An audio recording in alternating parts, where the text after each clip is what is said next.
하나님의 말씀은 사도행전 10장 1절에서 48절의 말씀입니다. 말씀이 좀 긴데 사도행전 기도하겠습니다. 하나님 살아계셔서 오늘도 말씀 가운데 우리로 하나님의 귀한 진리를 깨닫게 하시고자 귀한 시간 허락해 주심을 감사와 찬양과 영광을 올려드립니다. 오늘도 주신 말씀 사도행전 10장의 말씀을 붙들어 하나님이 통치하시는 나라라는 제목을 아버지여 하나님 앞에 구하오니 오늘도 진리로 생명 가운데로 성령의 감동하심으로 주장하여 주옵소서. 예수님 이름으로 기도하였습니다. 아멘.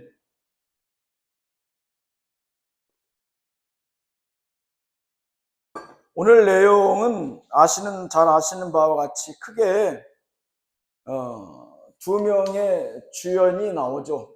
하나는 고넬료라고 하는 이탈리아 로마의 백부장이 나오고, 하나는 우리가 잘 아는 예수님의 12제자 중 하나인 소위 수제자라고 일컬음 받는 베드로가 등장합니다.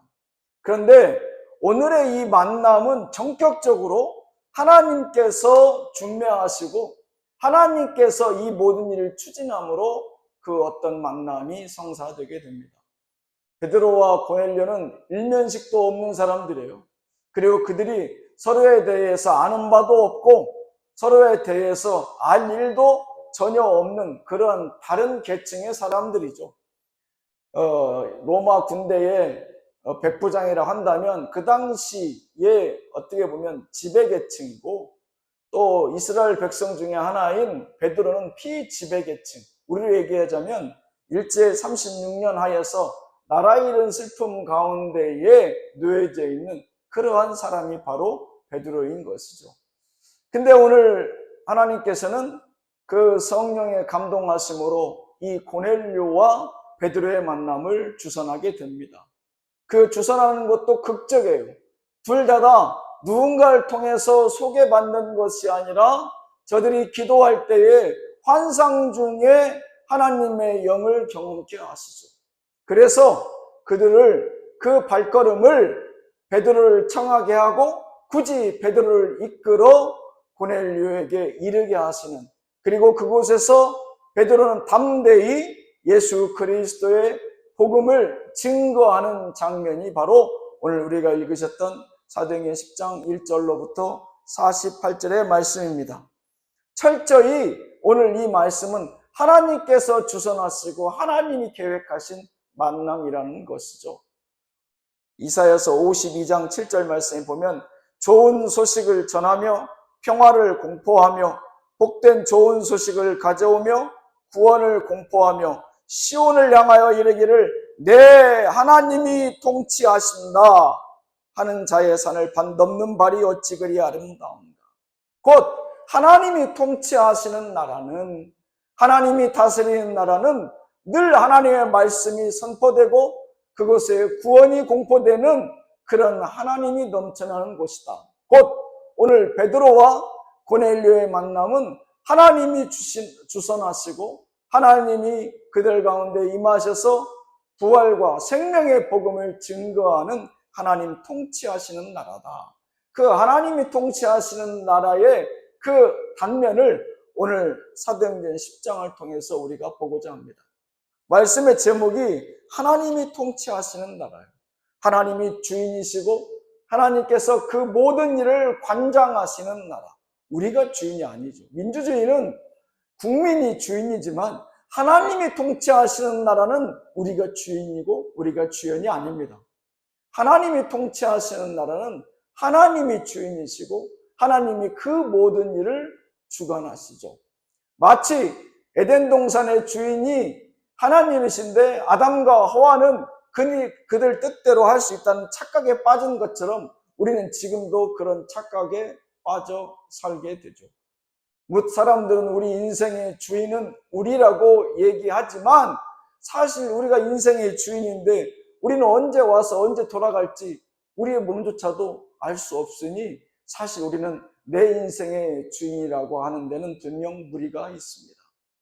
이제 오늘 말씀을 통해서 이제 복음이 이제는 이스라엘 땅뿐만 아니라 열방으로 구체적으로 확산되어져 가는 그 일로에서 이제 베드로, 이제 이스라엘에서 유대인들에게 복음을 증거하고 어떻게 보면 이스라엘 교회, 개신교회, 초대교회의 수장을 맡은 베드로를 통해서 하나님이 그 마음을 감동하셔서 이제 이방인들에게도 복음을 증거케 하시는 그 시작이 바로 오늘 이 사도행전 10장의 말씀인 줄로 믿습니다. 그래서 오늘 하나님의 통치하시는 나라는 어떻게 진행되어지고 하나님께서 어떻게 주장해 나가시는지 오늘 말씀을 통해서 잠시 살펴보는 시간 되기를 바랍니다. 먼저 하나님이 통치하시는 나라는 그 첫 번째, 그 시작은, 그 출발은 복음이다. 그 시작은 하나님의 말씀이다. 오늘 말씀 10장 3절의 말씀에 보면 뭐라고 되어 있느냐? 하루는 제9시쯤 되어 환상 중에 밝히 보니 몸에 하나님의 사자가 들어와 이르되 고넬료야 하니 라는 말씀으로 시작하죠. 하나님이 통치하시는 나라는 하나님의 말씀으로부터 시작됩니다. 하나님께서 고넬료를 부르는 그 우리가 지난 시간까지 배웠던 그 소명으로부터 시작된다는 것이죠. 하나님께서 부르시는 그 말씀은 그저 내 이름을 하나님께서 한번 불러보고 싶어서 부르는 이름이 아니죠. 하나님께서 상구가 라고 부르는 것은 하나님께서 그저 내 이름을 잊으셨거나 한 번 더 불러보고자 그저 이유 없이 부르시는 부름이 아닌 것이죠. 왜 그 말씀은 복음인 것이냐? 나의 부르심은 분명 하나님 주시는 영원한 생명과 관계가 있기 때문에 하나님께서는 부르신다는 것이죠. 오늘은 오늘 말씀에도 보면 하나님께서 고넬료를 부르셨을 때 왜 고넬료를 그 환상 중에 하나님을 보게 하셨는가? 결국은 우리가 말씀을 다 읽어 지금 알고 있지만 베드로를 그 집안으로 초청해서 그 친척들 모두에게 예수 그리스도의 복음을 듣게 하시거든요. 그리고 그 복음을 통해서 그들이 세례를 받고 성령 세례를 경험하게 되는 놀라운 하나님의 자녀됨의 그 역사를 그들이 동참하게 됩니다. 하나님의 부르심에는 분명 생명이 있습니다. 그래서 우리는 하나님의 부르심을 복음이라고 하는 것이죠. 하나님이 통치하시는 나라의 그 처음, 그 시작, 그 출발점은 분명 하나님의 말씀, 복음인 것입니다. 하나님이 누군가의 마음을 감동해서 오늘 말씀에는 누군가의 마음, 그 누군가가 누굽니까? 고넬료뿐만 아니라 베드로의 마음도 감동하시죠. 말씀드린 바와 같이 고넬료와 베드로는 전혀 일면식도 없는, 알 수도 없는 그러한 다른 곳에서 머무는 시간과 공간과 하는 일이 겹칠 수 없는 그런 사람들이에요. 비록 고넬료가 하나님을 이방인이었음에도 불구하고 하나님을 경외하고 그가 구제하기를 심지어 유대인들, 이스라엘 백성들에게까지 인정받은 그러한 사람이라 할지라도 오늘 베드로는 그와 만날 일이 전혀 없었어요. 그러나 하나님의 부르심에는 분명히 이유가 있죠. 우리가 오늘 말씀을 다 읽은 바와 같이 하나님께서는 베드로를 통해서 복음을, 생명을, 영생을 고넬료뿐만 아니라 그의 친인척들을 다 불러 그곳에 귀한 말씀을 허락하시고자 불렀습니다.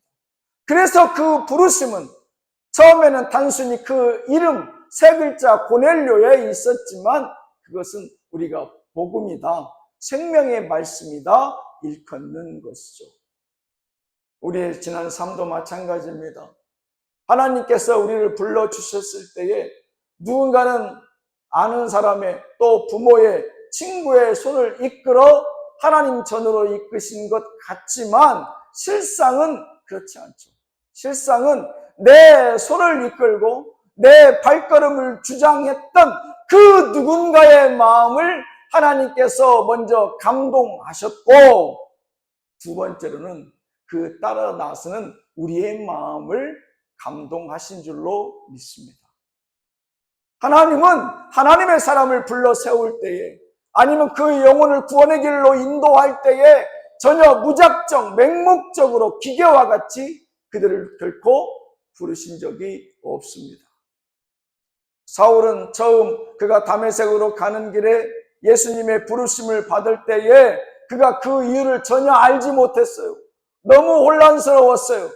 하지만 그것이 곧 복음이었고 영생이었고, 심지어 그를 통하여서 곧 이방인들에게 생명을 증거하고자 하시는 하나님의 부르심이었다는 것을 그는 끝내 깨닫게 됩니다. 사울아, 사울아, 나는 네가 핍박하는 예수라 라고 하신 그 예수님의 부르심은 그저 사울의 이름을, 네가 나를 핍박한다 해서 예수님의 그런 서운한 마음을 드러내신 것이 결단코 아니었다라는 것이죠. 그의 부르심은 사울에 대한 생명의 부르심과 또 사울을 통한 이방인들의 생명을 부르시는 하나님의 복음이었다라는 것을 우리는 깨닫게 됩니다. 우리 가정에서도 마찬가지죠. 하나님께서 나를 부르셨다라고 하는 것은 하나님께서 맨 먼저 나를 택해서 하나님의 전으로 이끌어 그 영생을 알게 하시고 영접케 하시고 세례를 베풀어 주신 것은 나의 생명을 구원코자 하신 뿐만 아니라 나를 통해서 그 누군가의 마음도 감동하시고 하나님의 전으로 이끌어 주시고자 하시는 분명 하나님의 뜻이 있었다라는 것을 우리는 이제 깨닫게 되는 것입니다. 마가복음 1장 15절 말씀에 보면 요한이 잡힌 후 예수께서 갈릴리에 오셔서 하나님의 복음을 전파하여 이르시되 때가 찼고 하나님의 나라가 가까웠으니 회개하고 복음을 믿으라 하시더라. 하나님의 나라는 그 처음, 그 시작은 하나님의 말씀, 복음으로 시작되는 줄로 믿습니다.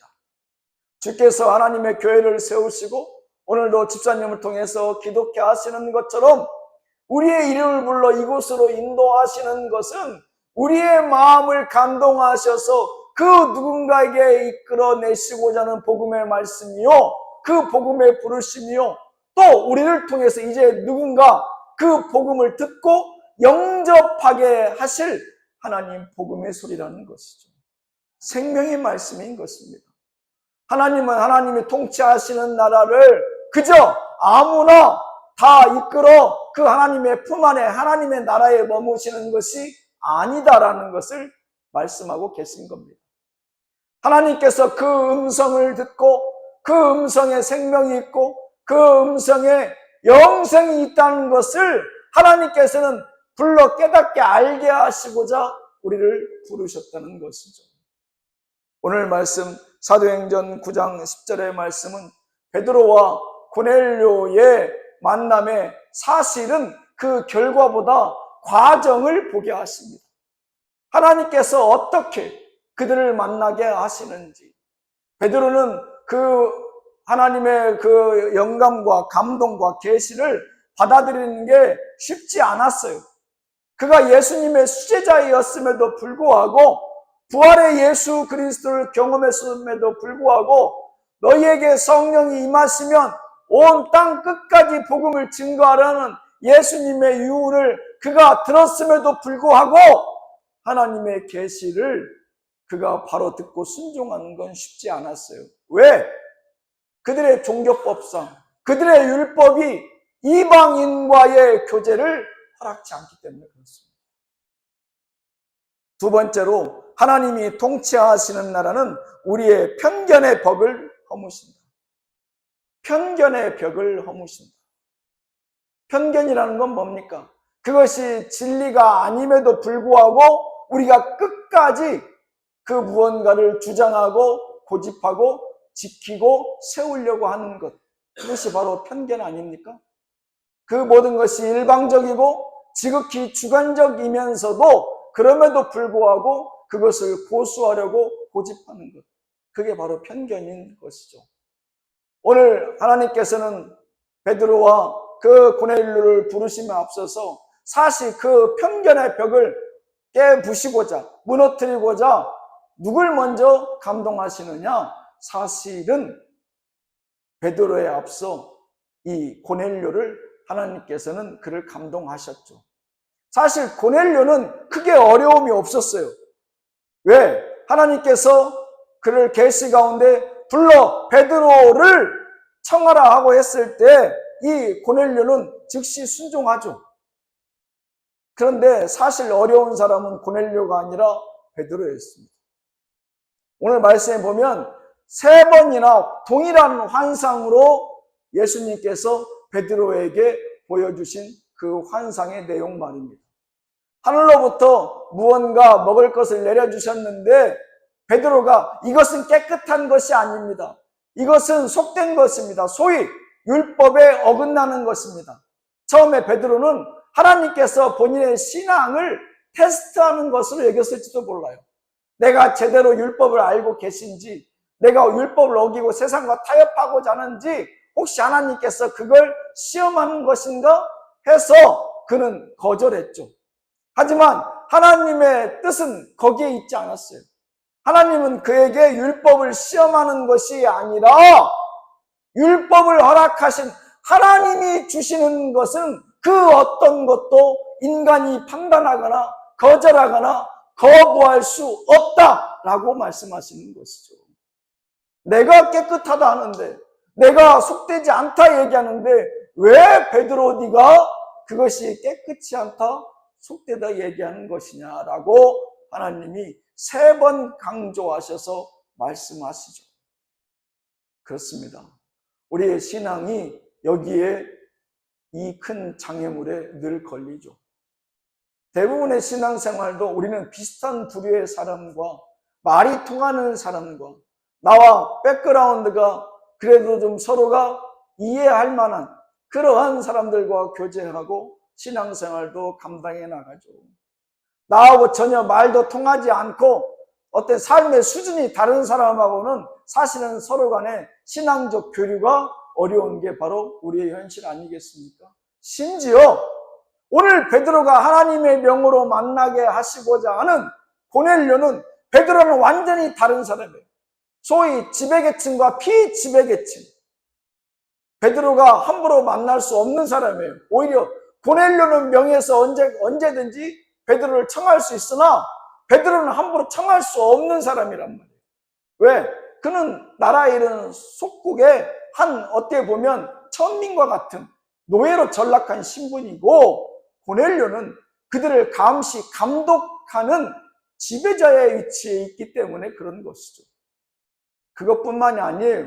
사실 베드로를 가장 힘들게 하는 것은 유대적 전통과 관습, 곧 소위 율법의 테두리인 것이죠. 율법은 결단코 이방인들과 교제하는 것도 허락치 아니하고 심지어 예수 그리스도의 복음조차도 그들의 선입견과 편견으로는 나눌 수 없는 것이 바로 그들의 전통적 관습이자 율법인 것이죠.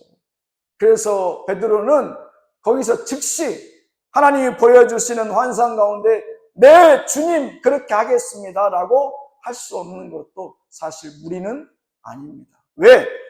잘못하면 베드로는 유대의 그 족속과 부족과 그 유대의 전통적인 테두리 안에서 추방될 수 있기 때문에 그 공동체로부터 완전히 추방되어서 복음 증거는 고사하고 그가 오히려 생명을 위협받을 수 있기 때문에 사실 베드로는 그 부분에 대해서 쉽게 결단하고 순종할 수 없었음을 우리는 어느 정도 이해할 수 있죠. 근데 오늘 말씀에 우리가 생각나는 부분이 있지 않습니까? 하나님께서 베드로에게 하늘로부터 그 먹을 것을 3번 같은 환상을 보여주셨다고 해요. 그 3번은 우리가 어떤 모습이 연상됩니까? 예수님을 3번 모른다 부인했던 그 베드로의 모습을 연상케 하시죠. 안 됩니다. 안 됩니다. 안 됩니다. 먹을 수 없습니다. 이 모습은 내가 예수를 모릅니다. 모릅니다. 모릅니다. 부인했던 그 베드로의 모습과 연결지어집니다. 곧 본인의 신앙과 본인의 믿음의 현주소를 하나님께서는 다시금 베드로로 보게 하시는 것이죠. 너 그때도 나 모른다 했잖아. 너 그때도 사람들 앞에서 나를 모른다고 3번씩이나 부인하고 그 자리를 떠났잖아. 지금 또 너는 나를 모른다 하고 내 백성 이스라엘뿐만 아니라 이방인들에게 전가하고자 하는 이 복음을 너는 모른다 하고 또 떠날 것이냐? 라고 사실은 묻는 대목이에요. 베드로의 마음이 돌아서기 시작합니다. 예수님께서 하나님께서 3번 환상을 보여주신 후에 베드로는 고민했지만 그가 고넬료가 보낸 사람들을 맞닥뜨렸을 때에 이제 그 마음이 돌아서죠.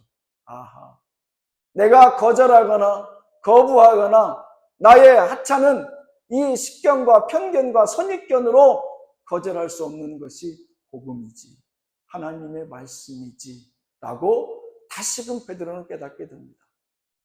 예수님의 부활 이후에 제자들이 많이 변한 것 같으나 아직 온전치 않다는 것을 얘기하는 거예요. 아직 어디든지 담대히 나가서 복음을 증거할 수 있는 그런 모습은 아니라는 거예요. 예수님 너무도 그러한 베드로의 마음을 잘 잊고 있었기 때문에 그 환상 중에 베드로와 소통한 것이 아닌 하나님의 일방적인 그 환상 중에 베드로의 마음을 꿰뚫어 그 환상을 보이신 것이죠.